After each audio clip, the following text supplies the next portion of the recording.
여러분 안녕하십니까? MTN 특집 디지털 자산 보안의 미래를 열다 진행의 온인주입니다. 요즘 성인 둘만 모이면 코인 얘기를 한다는 말이 있죠. 2018년 비트코인 열풍 이후에 디지털 자산 시장의 열기가 그 어느 때보다 뜨거워지고 있습니다.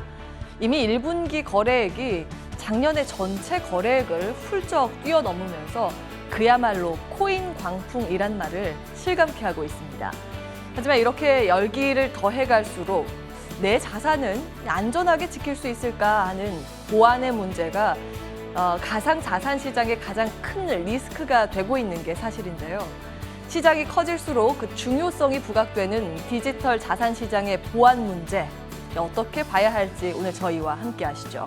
MTN 특집으로 준비한 디지털 자산 보안의 미래를 열다 지금부터 시작하겠습니다. 다시 불붙은 비트코인 열풍. 부동산에서 주식, 주식에서 코인으로 이어지고 있는 디지털 자산 시장의 심상찮은 투자 열기. 비트코인과 알트코인 등 가상화폐의 가격 변동성이 커지고 있지만 코인 투자에 대한 관심은 식을 줄 모르고 있다. 이러한 투자자들의 열기 속에 가상자산 시장 안착의 최대 키가 될 보안의 중요성이 점점 부각되고 있다. 정부의 규제 강도가 거세지는 만큼 빨라지는 거래소들의 보안 인프라 강화 경쟁. 디지털 자산 시장의 핵심이 될 보안 인증의 현주소와 대안을 파헤쳐 본다. 예, 오늘 함께 하실 두 분 자리에 계십니다. 비브릭 권용진 대표, 비블록 권구만 대표 나와주셨습니다. 안녕하세요. 안녕하세요. 예, 반갑습니다. 어려운 걸음 일단 감사드리고요. 두 분 시청자분들께 간단한 소개와 또 인사 말씀을 듣고 싶거든요. 먼저 권용진 대표님. 안녕하세요. 네, 비브릭에서 운용을 맡고 있는 권용진이라고 합니다. 저는 원래 월스트리트에서 이제 외환 거래를 하다가 이제 디지털 자산에 푹 빠져서 이제 디지털 자산 증권사 혹은 운용사를 만들어 보고 싶다라는 마음으로 비트코인과 이더리움 등 뿐만 아니라 블록체인 기반 부동산 디지털 자산과 같은 것도 운영하는 비브릭이라는 운용사를 창업해서 지금 운영을 하고 있습니다. 예. 자, 이어서 권구만 대표님께도 한 말씀 듣고자 하는데요. 부탁드리겠습니다. 네, 반갑습니다. 저는 비블록 거래소의 권구만 대표입니다. 금융 플랫폼을 쭉 개발해 왔었고 이제 가상자산이 열성적으로 오름에 따라서 저도 플랫폼을 개발하면서 이제 가상화폐 거래소 쪽으로 같이 개발을 해서 오픈을 하고 진행하고 있습니다. 예, 오늘 이 두 분과 심도 깊은 이야기를 나눠보겠습니다. 먼저 권용진 대표님, 앞서 말씀해 주신 것처럼 이제 월스트리트에서 애널리스트로 활동도 하셨고 지금은 비브릭의 크립토 사업을 운영하고 계시죠. 그만큼 지금 가상화폐 시장의 현안에 대해서 누구보다 잘 알고 계실 것 같습니다. 현재 상황 어떻게 인식하고 계세요? 아무래도 2018년 이후에 이제 가상화폐 시장이 한번 침체를 겪었는데요. 그 이후에 제도권이나 금융기관들에서 이제 가상화폐들의 실증되는 부분이 있을 수도 있다라는 판단이 되면서 여러 금융기관들이 들어오고 또 NFT나 디파이라는 시스템을 통해서 가상화폐가 실제로 사용할 수 있는 부분이 있을 수 있다라는 기대감이 커지면서 굉장히 열풍을 불고 있습니다. 지금 정말 뜨겁다 이 얘기로도 부족할 정도로 핫한 쪽이 지금 크립토 자산 쪽인데 근데 왜 이렇게 가상화폐 시장에 사람들이 열광적인지 이 사태에 대해서 어떻게 인식하고 계십니까? 저는 이제 방금 주셨던 질문처럼 예. 하루에 이제 몇십 %나 몇백만 원 단위의 가격이 오르고 내리는 게 오히려 또 일반인들이 접근하기 쉬운 이유가 된다고 보고 있어요. 뜨겁게 화끈하게 오르락내리락 하는 이유 자체가. 그렇죠. 예. 일반적으로 금융상품이라고 하면 예전에는 조금 더 시간을 기다려야 되고 또 많은 공부를 해야 됐었는데 예. 지금은 전체적으로 너무나 가격이 급격하게 투기성을 오르다 보니까 사람들이 조금 무분별하게 접근을 하고 그럼으로 인해서 가격이 더 오르게 되고 거품이 많이 끼게 되는 상황이 생긴다고 보고 있습니다. 사실 이 디지털 자산 시장의 변화에 대해서도 좀 보면서 그 중심 맥락을 잡을 필요도 있어 보이거든요. 일단 글로벌 대표 기업들에 투자하고 각국의 제도권 편입 움직임, 이렇게 양성화 쪽으로도 지금 분위기가 잡히고 있고, 실물 자산이랑 연계된 NFT나 메타버스 연동 등의 활동 범위도 지금 넓어지고 있는 상황입니다. 권용진 대표님, 어떤 변화들에 대해서 좀 주목을 해볼 수 있을까요? 아무래도 디지털 자산 같은 경우에 저는 크게 세 가지를 지켜봐야 된다고 생각합니다. 일단 하나는 말씀하신 대로 실물 자산과 연계된 어떠한 블록체인 기반의 자산들, STO라고도 부르기도 하는데요. 다양한 미술품이나 부동산 같은 이제 여러 가지 실물 자산을 기반으로 한 토큰들이 이제 합법화되거나 이제 시도가 되고 있습니다. 두 번째로는 이제 중간자가 없는 파이낸싱을 한다는 Decentralized Finance, DeFi가 이제 다음 주목해야 될 부분이라고 보고요. 마지막으로 현재 제일 핫하고 또 뜨겁게 열광을 하는 곳들 중 하나가 이제 NFT인데요.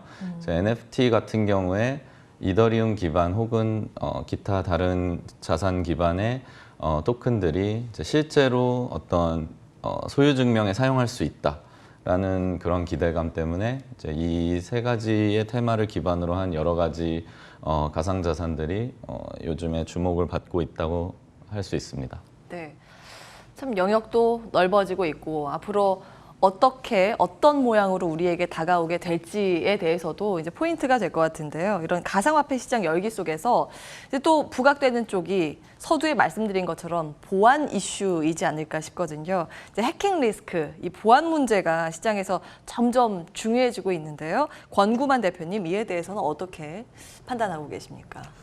실질적으로 가상화폐 자체를 놓고 볼 때는 보안 해킹이 어려운 부분들이 있어요. 분산 원장에 저장이 되고 이제 다 같이 검증을 하고 기록을 나눠갔기 때문에 어려운 부분들이 있었지만 오히려 거래소가 등장하면서 다시 중앙화되고 거래소 자체의 보안이 중요성이 대두되고 있는 상황이 됐기 때문에 거래소도 계속해서 보안에 대해서 신경을 써야 되고 또 이용자들 또한 자신의 거래소를 이용하는 디바이스를 안정적으로 조금 유지할 수 있게 사용할 수 있게 신경을 써야 된다고 보고 있습니다.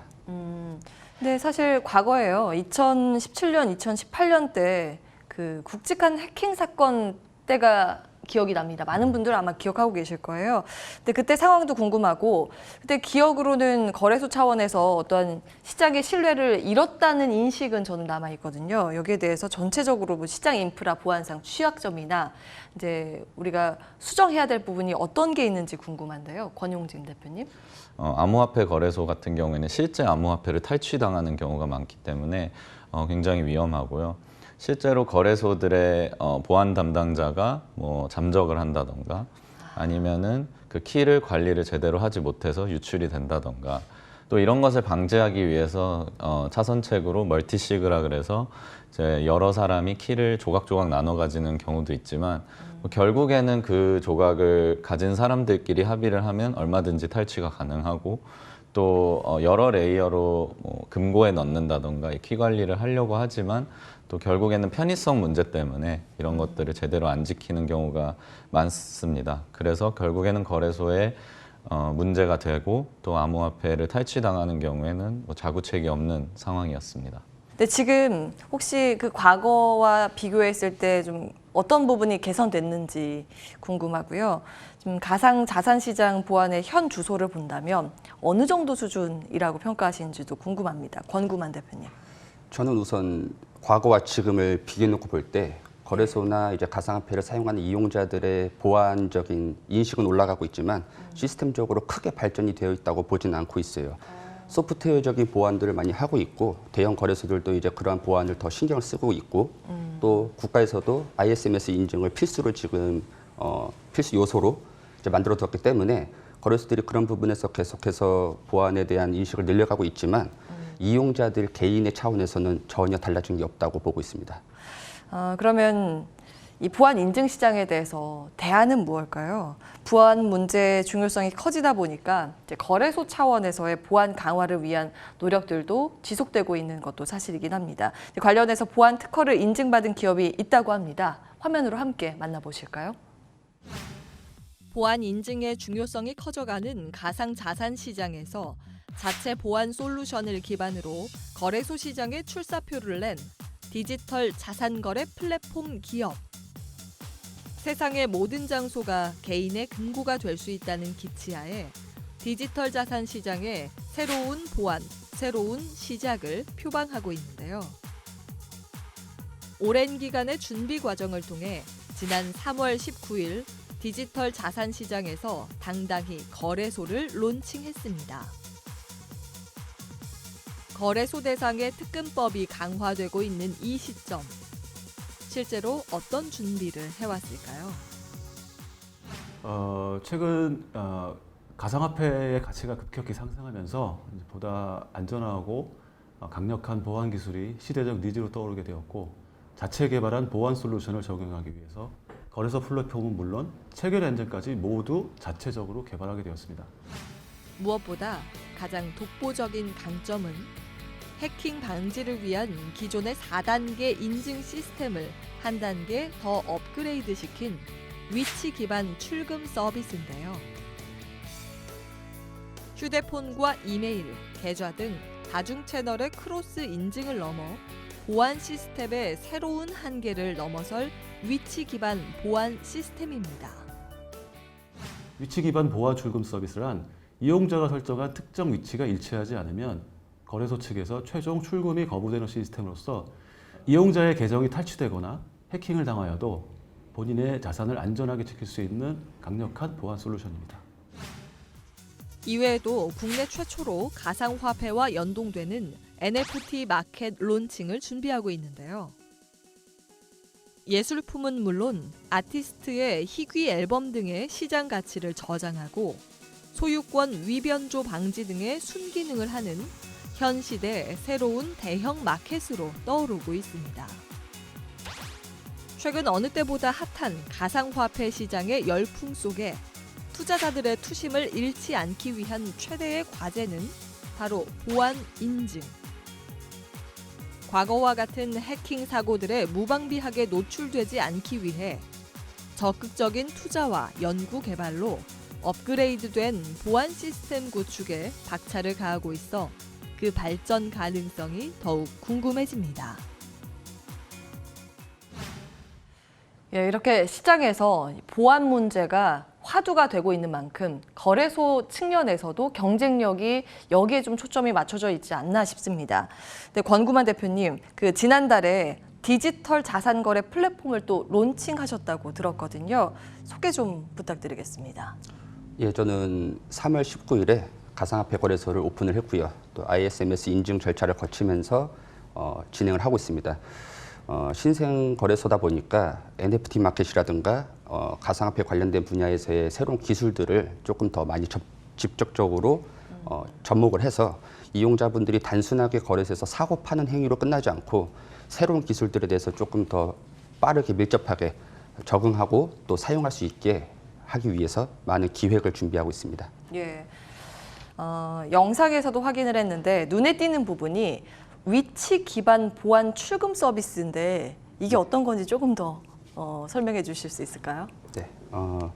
가장 확실한 보안 방법은 뭐가 있을까라고 할 때 절대 해킹이 안 되는 거는 사람의 기억이 아닐까라고 생각을 했어요. 그래서 저는 이용자들의 보안을 조금 더 높게 만들어 드리기 위해서 위치 기반 증명 출금을 이제 제공을 하게 되고, 이 내용을 설명드리면 이용자가 알고 있는 이용자가 지정한 장소에서만 출금이 가능하게 만들어 두었습니다. 그러니까 본인만이 생각하는 장소는 다른 사람들이 기억을 다른 위치를 그 사람이 알고 있는 위치를 알아내기가 어렵잖아요. 핸드폰을 혹시라도 탈취하거나 핸드폰을 해킹을 하더라도 그 위치에 있을 때만 출금 신청이 적용이 되기 때문에 출금을 원천적으로 막을 수 있는 방법으로 사용하고 있습니다. 위치 기반 신선하기도 하고요. 잠시 뒤에 조금 더 여쭤보도록 하고요. 지금 현재 거래소들의 보안 인증 단계가 어느 정도인지 상황도 궁금하고요. 보안 강화의 대안으로 또 어떤 방법들이 있는지에 대해서 권용진 대표께서 좀 짚어주신다면요. 이제 현재 거래소들은 대부분 이제 1단계 인증 혹은 2단계 인증 정도로 해결을 하고 있습니다. 이제 1단계 인증이라고 하면 주로 이메일을 사용을 하거나 이제 핸드폰을 이용을 해서 그 사람에게 이제 어떠한 보안 숫자를 보내고 이걸 이용해서 이제 인증을 하는 식인데요. 이제 문제는 이런 것들이 뭐 이메일이든 핸드폰이든 탈취당할 수 있기 때문에 이제 2단계 인증이라는 걸 보통 도입을 했습니다. 그래서 이제 주로 원타임 패스워드라고 해서 OTP라는 걸 사용하는데요. 아마 은행 계좌를 쓰신 분들은 대부분 잘 아실 거예요. 저도 있어요. 디지털 OTP도 있고. 네네, 예. 맞습니다. 그래서 대부분 디지털 OTP를 도입해서 사용을 하는 경우가 많고, 이 경우에는 사실 잘 보관을 한다면 30초마다 리프레시가 되기 때문에 쉽게 탈취하기 어려운 상황이긴 합니다만, 이제 해커들과 이제 보안 탈취자들도 이제 점점 더 고도화가 되면서 이제 최근에 있었던 이슈 중에 하나는 이제 국내 거래소나 뭐 해외 거래소를 똑같이 카피해서 피싱을 하는 사이트를 만든 뒤에 보안 인증 번호나 OTP 번호를 쓰는 순간 똑같은 행위를 해서 출금을 하는 식의 이제 보안 탈취 사건들이 있었습니다. 사실 이제 아무리 원타임 패스워드가 보안이 철저한다 하더라도 그 당시에 쓰는 숫자를 막을 수는 없기 때문에 이제 그런 부분에서 사실 권구만 대표님께서 말씀하신 위치 기반 보안 정책이 어떻게 보면 해결책이 될 수도 있을 거라 생각을 하고요. 현재 가상화폐나 디지털 자산 쪽에선 사실 이 정도로 고도화된 곳은 없다고 보시면 됩니다. 나의 기억을 기반으로 내가 소비할 수 없는 장소 아니면 소비할 수 없는 구매 목록이 나오면 한 번 더 인증을 네. 받는 그런 맥락에서 이제 위치 기반 출금 서비스를 하고 계신 건데요. 근데 한 가지 고민이 되는 건 지정된 위치에서 출금을 받을 수 있는 거잖아요. 네네. 그러면 거기만 가야 되면 불편하지 않을까 싶기도 하고요.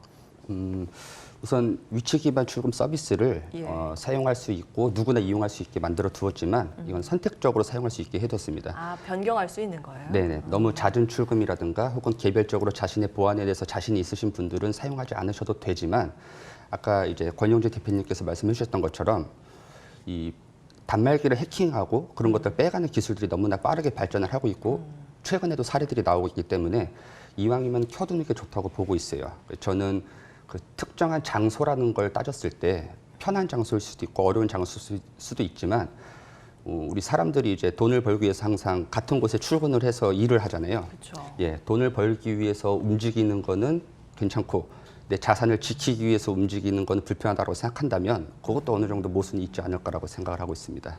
알겠습니다. 네, 이 외에 또 플랫폼이 시장 참여자들의 편의를 위해서 뭐 제공하는 서비스라든지 강점들이 있다면 거기에 대해서도 알려주세요. 저희 같은 경우는 이제 위치 기반 출금 서비스를 기본으로 제공하고 또 2, 3분기에 아까 말씀 주셨던 NFT 마켓을 또 오픈하려고 준비를 하고 있어요.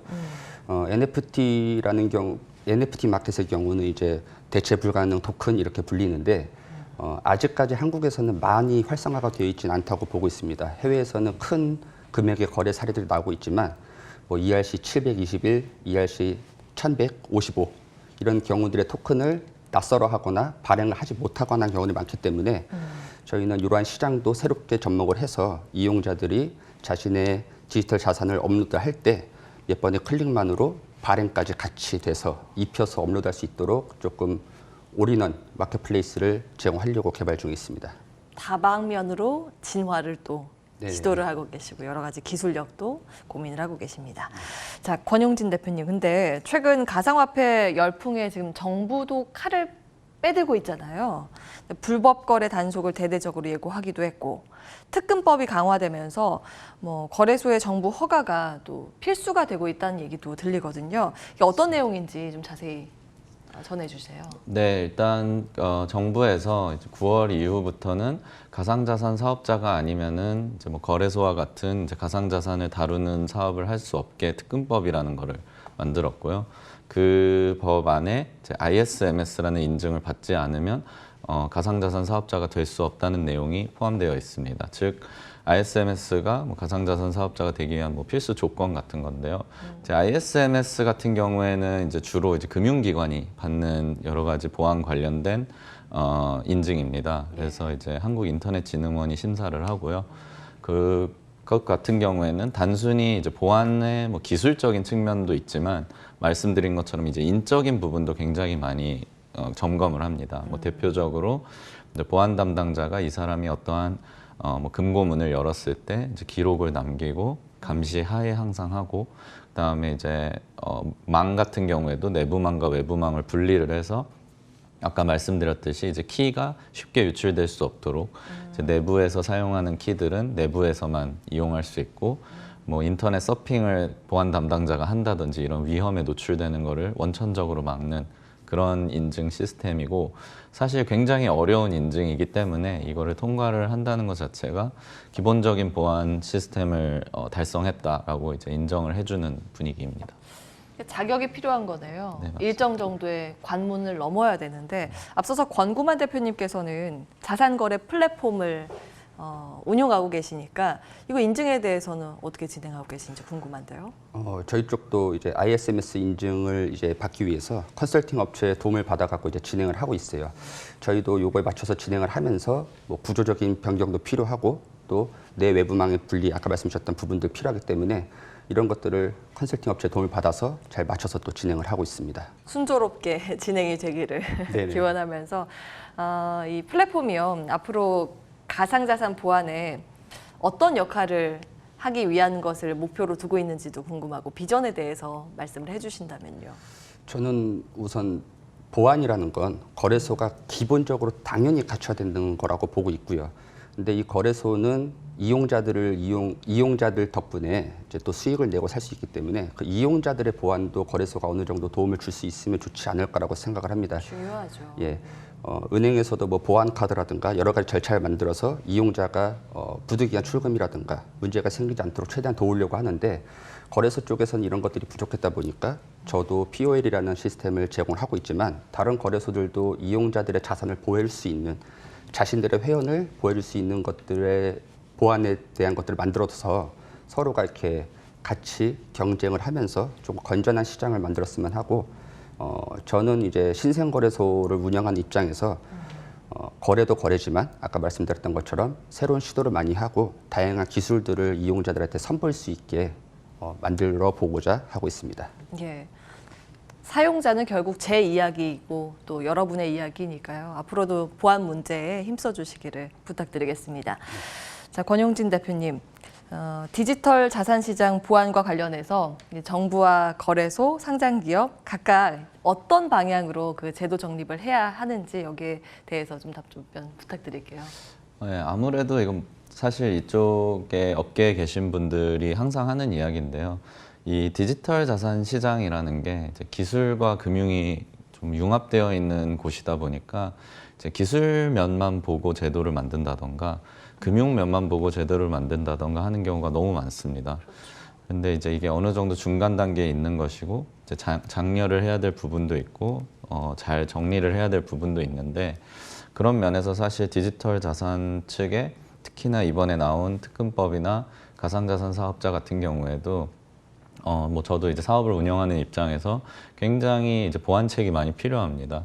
실무적인 부분이나 필요 없는 제도 혹은 의미 없는 것들, 이런 것들이 너무 많은데 실무에 대한 인터뷰나 뭐 제대로 된 소통이 되지 않았다고 보이는 부분도 있기 때문에 그런 부분들을 좀 더 노력을 해서 제도를 정립을 하고, 또 실제적으로 사실 사용자들이나 투자자들이 보호를 받을 수 있는 방향으로 제도를 만들어야지, 이렇게 어떻게 보면은 억제하고 좀 더 어렵게만 만드는 그런 제도를 좀 더 보완을 해야 되지 않을까라고 생각을 하고요.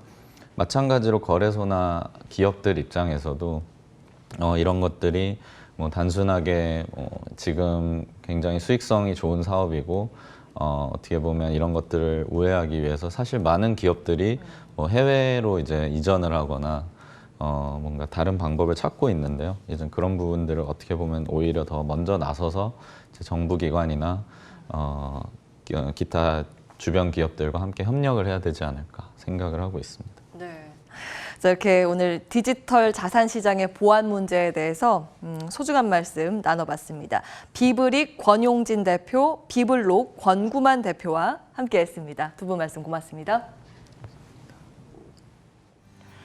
네, 오늘 이렇게 MTN 특집 디지털 자산 보안의 미래를 열다 함께하셨는데요. 나날이 뜨거워지는 가상자산 시장이 안전한 자산으로서 인정을 받고 안착되기 위한 최대 과제로서 디지털 보안의 미래에 대해서 심도 깊은 이야기를 나눠봤습니다. 디지털 자산 시장이 제대로 평가받기 위해서는 건전한 투자 문화와 인프라 정립, 그리고 이 보안 문제가 반드시 선두적으로 발전해 나가야 하지 않을까 싶습니다. 오늘 저희가 준비한 시간은 여기까지입니다. 끝까지 시청해주신 여러분 고맙습니다.